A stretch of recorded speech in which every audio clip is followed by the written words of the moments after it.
Monsoon सत्र का आगाज 21 जुलाई से होने जा रहा है, जिसके लिए इंडिया गठबंधन ने अपनी कमर कसने की तैयारी कर ली है। दरअसल विपक्ष मोदी सरकार के लिए चक्रव्यूह तैयार करेगा, जिसके लिए शनिवार की शाम महागठबंधन की एक बड़ी मीटिंग होने जा रही है। मीटिंग में उन मुद्दों पर चर्चा की जाएगी जो मॉनसून सत्र में मोदी सरकार को घेरने के काम आएंगे। ऑपरेशन सिंदूर से लेकर एयर इंडिया प्लेन क्रैश तक ऐसे 7 सवाल इंडिया गठबंधन केंद्र सरकार से पूछ सकती है। एक्सपर्ट्स के जरिए जानते हैं कि वो कौन से 7 अहम मुद्दे हैं जिनके जरिए विपक्ष सरकार पर हावी होने की कोशिश करेगा। इंडिया गठबंधन की बैठक में कुछ बड़ी बातों पर चर्चा हो सकती है। ऐसे 5 मुद्दे हैं जिन पर विपक्ष सवाल कर सकता है, जैसे बिहार में वोटर लिस्ट रिवीजन, पहलगाम आतंकी हमला, सीजफायर पर ट्रंप के दावे, मोदी सरकार की विदेश नीति, जस्टिस वर्मा पर महाभियोग। इस बैठक में शामिल होने वाले बड़े नाम इस प्रकार से हैं: राहुल गांधी, मल्लिकार्जुन खड़गे, Akhilesh Yadav, Farooq Abdullah, MK Stalin, MA baby, D राजा, दीपांकर भट्टाचार्य, तेजस्वी यादव, उद्धव ठाकरे, शरद पवार, हेमंत सोरेन, अभिषेक बनर्जी। आम आदमी पार्टी की बात करें तो आम आदमी पार्टी पहले ही खुद को इंडिया गठबंधन से दूर कर चुकी है। अब आपको बताते हैं मॉनसून सत्र में विपक्ष मोदी सरकार को किन किन मुद्दों पर घेर सकता है। सुनिए क्या बोले NDTV के एक्सपर्ट्स।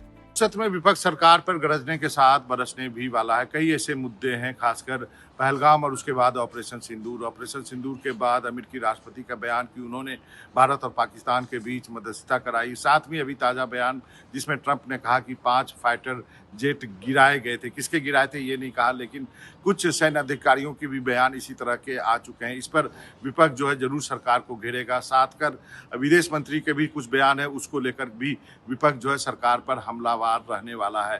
दूसरा सबसे बड़ा मुद्दा है बिहार में जो मतदाताओं का गहन पुनरीक्षण का काम चल रहा है, उसको एक बड़ा मुद्दा बनाया जाएगा। सरकार इसी बहाने चुनाव आयोग को घेरेगी और सरकार कहेगी कि विपक्ष कहेगा कि सरकार ने चुनाव आयोग जैसी संस्थाओं का जो है राजनीतिकरण कर दिया है। ये मुद्दा काफ़ी बड़ा हो सकता है। इसमें ममता बनर्जी का भी साथ विपक्ष को मिल सकता है, क्योंकि अब ममता बनर्जी को लगता है कि अगला जो पुनरीक्षण का काम है वो बंगाल में ही होगा। देखिए, 4 बड़े मुद्दे हैं जिन्हें लेकर विपक्ष सरकार को घेरना चाहता है।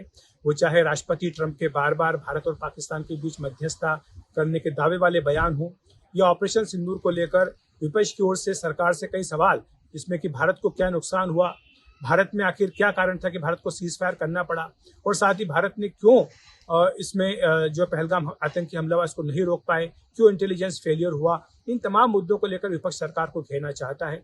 दूसरा मुद्दा है जो राष्ट्रपति ट्रंप का अपना बयान है, जो कई बार वो दे चुके हैं कि उनके दबाव के बाद ही भारत और पाकिस्तान के बीच सीज फायर हुआ, मध्यस्थता हुई और ट्रेड डील की उन्होंने धमकी दी थी।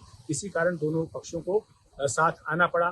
तो उस बयान को लेते हुए मोदी सरकार की जो विदेश नीति, इसे विपक्ष घेरना चाहता है, सरकार को कटघरे में खड़ा करना चाहता है।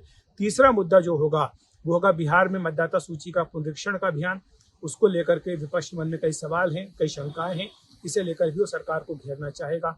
और चौथा मुद्दा है जिस पर सरकार और विपक्ष साथ साथ दिखाई दे रहे हैं, वो है जस्टिस यशवंत वर्मा को हटाने का प्रस्ताव, जिस पर कि सरकार को विपक्ष के समर्थन का भरोसा मिला है।